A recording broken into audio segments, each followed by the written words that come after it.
할렐루야, 안녕하세요. 콜로라도 스프링스에 있는 한미감리교를 담임하고 있는 목사 김태준입니다. 오늘도 이 기현TV, 기현묵상을 통해서 여러분과 함께하게 됨을 기쁘고 감사하게 생각합니다. 오늘 저에게 주신 하나님 말씀은 이사야서 44장 9절에서 20절까지의 말씀 되겠습니다. 제가 봉독해 드리겠습니다. 이사야서 44장 9절에서 20절까지의 말씀입니다.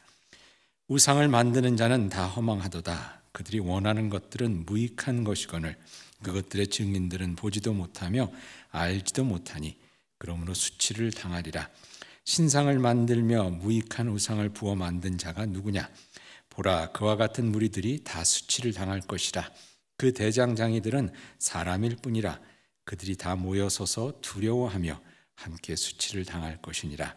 철공은 철로 연장을 만들고 숯불로 인하며 망치를 가지고 그것을 만들며 그의 힘센 팔로 그 일을 하나. 배가 고프면 기운이 없고 물을 마시지 아니하면 피로하니라. 목공은 줄을 늘여 재고 붓으로 긋고 대패로 밀고 곡손자로 구워 사람의 아름다움을 따라 사람의 모양을 만들어 집에 두게 하며 그는 자기를 위하여 백향목을 베며 다르사나무와 상수리나무를 취하며 숲의 나무들 가운데서 자기를 위하여 한 나무를 정하며 나무를 심고 비를 맞고 자라게도 하느니라. 이 나무는 사람이 땔감을 삼는 것이거늘 그가 그것을 가지고 자기 몸을 덮게도 하고 불을 피워 떡을 굽기도 하고 신상을 만들어 경배하며 우상을 만들고 그 앞에 엎드리기도 하는구나. 그 중에 절반은 불에 사르고 그 절반으로는 고기를 구워 먹고 배불리며 또 몸을 덮게 하며 이르기를 아하 따뜻하다 내가 불을 보았구나 하면서 그 나머지로 신상 곧 자기의 우상을 만들고 그 앞에 엎드려 경배하며 그것에게 기도하여 이르기를 너는 나의 신이니 나를 구원하라 하는도다. 그들이 알지도 못하고 깨닫지도 못함은 그들의 눈이 가려서 보지 못하며 그들의 마음이 어두워져서 깨닫지 못함이니라. 마음에 생각도 없고 지식도 없고 총명도 없으므로 내가 그것의 절반을 불사르고 또한 그 숯불 위에서 떡도 굽고 고기도 구워 먹었거늘 내가 어찌 그 나머지로 가증한 물건을 만들겠으며 내가 어찌 그 나무 토막 앞에 굴복하리요 말하지 아니하니 그는 죄를 먹고 허탄한 마음에 미혹되어 자기의 영혼을 구원하지 못하며 나의 오른손에 거짓 것이 있지 아니하냐 하지도 못하느니라. 이 말씀은 하나님의 말씀입니다. 말씀을 주신 하나님께 감사드립니다. 오늘 이사야서 본문에서는 좀 코미디 같은 그런 이야기가 나오는데요. 나무가 이렇게 한 토막 있는데 이 한 토막에 반을 쪼개서 반은 불을 떼는 데 쓰고 아궁이에 불을 떼서 방을 따뜻하게 하기도 하고 또 불을 떼갖고 고기도 구워 먹고 빵도 구워 먹고 이러면서 다른 한 토막으로는 같은 나무인데 그 나머지 한 토막으로는 우상을 만들어 놓고 그 앞에서 절을 한다는 것입니다. 똑같은 나무 토막인데 그렇게 그것을 가지고 우상 앞에 절을 하니 너무 바보스러운 일이죠. 사람들이 왜 이렇게 바보스러운 그런 일을 할까요? 인간이 가지고 있는 두려움 때문이 아닌가 하는 그런 생각을 해봅니다. 17절에 보니까 그 우상을 향하여 이렇게 말을 합니다. 나의 신이여 나를 구원하라 하는도다 라고 이렇게 그 우상 앞에서 얘기를 하는데요. 사람에게는 보면 저희들에게는 이 두려움이 있습니다. 창세기 11장에 보면 바벨탑을 쌓아서 하나님을 이제 분노하게 한 그 죄를 짓는데 그 이유가 두려움 때문이었다고 말해줍니다. 11장 4절에 이렇게 나와 있죠. 또 말하되 자 성읍과 탑을 건설하여 그 탑 꼭대기를 하늘에 닿게 하여 우리 이름을 내고 온 지면에 흩어짐을 면하자 하였더니 라고 나와 있습니다. 물론 인간의 교만함도 거기에 포함되어 있지만 또 하나는 두려움. 흩어지면 우리가 어떻게 할까? 흩어지면 서로 그립고 흩어지면 또 혼자서 어떻게 살까 하는 그런 두려움 때문에 흩어지지 않기 위해서 그 탑을 쌓았다는 것입니다. 제가 작년에 콜로라도로 이사를 왔는데요.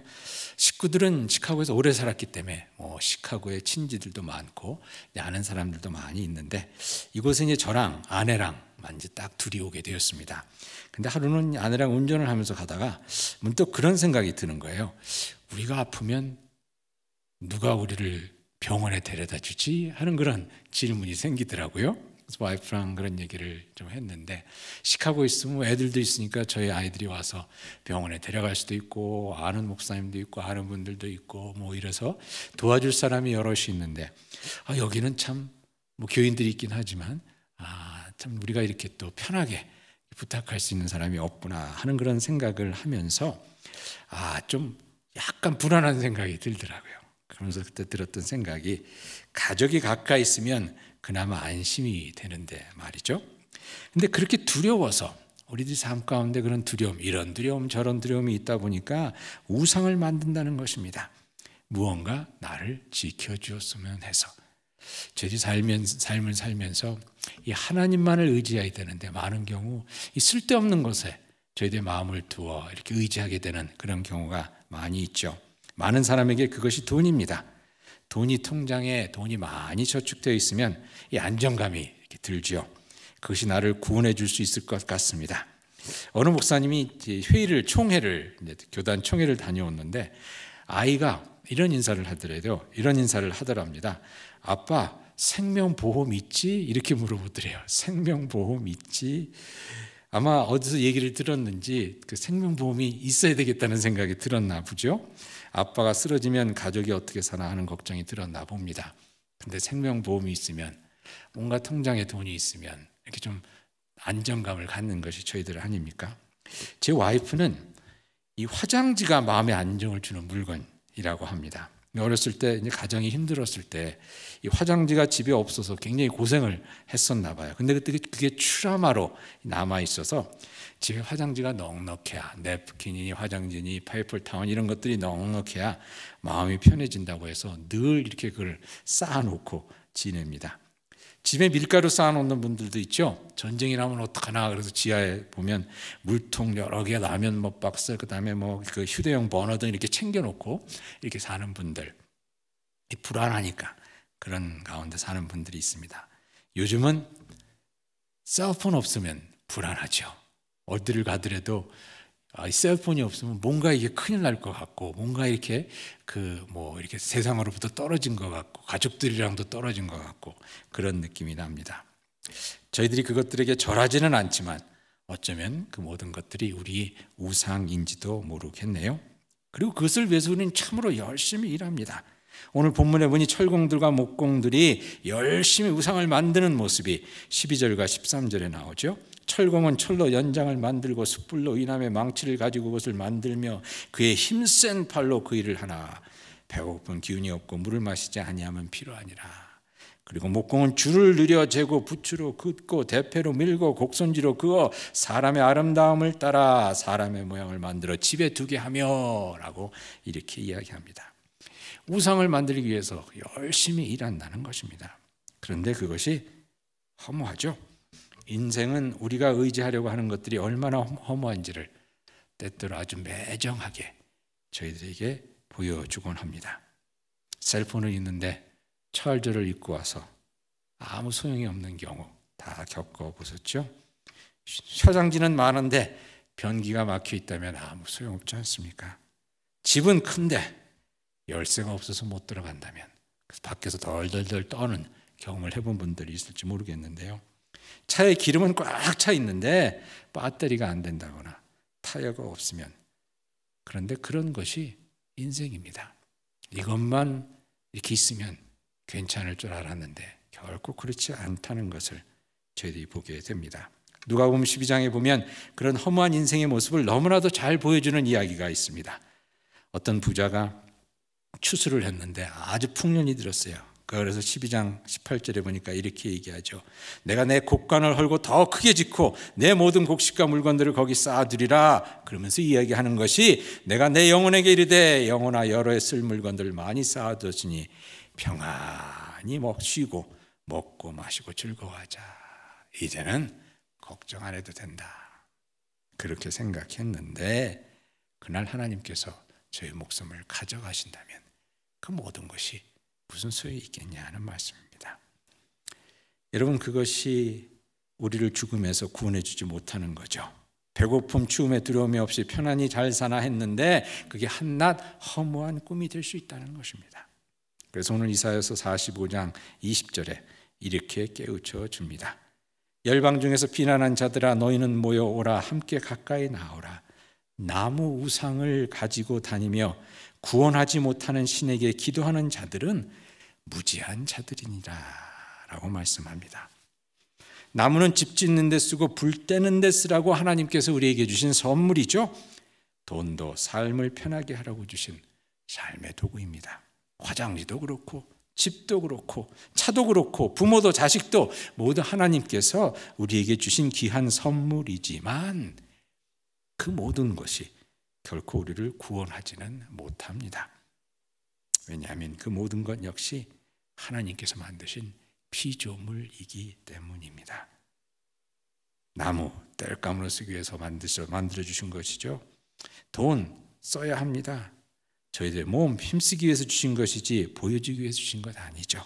화장지 쌓아놓을 것이 아니라 써야 하듯이, 또한 남편도 모실 대상이 아니라 쌀푸대 나르고 병뚜껑 열라고 주신 하나님의 선물입니다. 우리 숭배의 대상은 아니라는 거죠. 오직 하나님만이 우리를 구원하십니다. 그래서 이사야서 44장 2절에 이렇게 말씀합니다. 너를 만들고 너를 모태로부터 지어낸 너를 도와줄 여호와가 이같이 말하노라. 나의 종 야곱 내가 택한 여수르나 두려워하지 말라고 말씀합니다. 예수님께서도 마태복음에 이렇게 말씀하셨습니다. 마태복음 10장에 보니까 몸은 죽여도 영혼은 능히 죽이지 못하는 자들을 두려워하지 말고 오직 몸과 영혼을 능히 지옥에서 멸하실 수 있는 그 일을 두려워하라 말씀하시기를, 참새 2마리가 한 아사리온에 팔리지 않느냐. 그러나 너희 아버지께서 허락하지 아니하시면 그 하나도 땅에 떨어지지 아니하리라. 너에게 머리털까지 세신 바 되었나니 두려워하지 말라. 너희는 많은 참새보다 귀하니라. 오직 하나님만을 의지할 때 저에게는 진정 두려움이 없어지는 참 은혜를 누리게 되리라 믿습니다. 오직 하나님만을 의지하는 가운데 쓸데없는 세상의 두려움을 말끔히 씻어버리고 하늘의 평강을 누리며 사는 여러분이 되실 수 있기를 축복합니다. 세상의 두려움을 없애기 위해서 헛되고 허망한 것들을 쫓아가는 것이 아니라 오직 세상을 지으신 여호와 하나님, 만군의 여호와 하나님만을 의지하는 저와 여러분이 될 수 있기를 바랍니다. 함께 기도하시겠습니다. 주님, 헛된 것에 마음을 두고 허망한 것을 의지하며 사는 미련함에서 저희를 건져주시고 오직 영원한 구원의 반석이 되시는 주님만을 바라보고 의지하며 담대하게 살아가는 주의 백성들이 될 수 있도록 인도해 주시기를 우리 구주 예수님의 이름으로 기도하옵나이다. 아멘.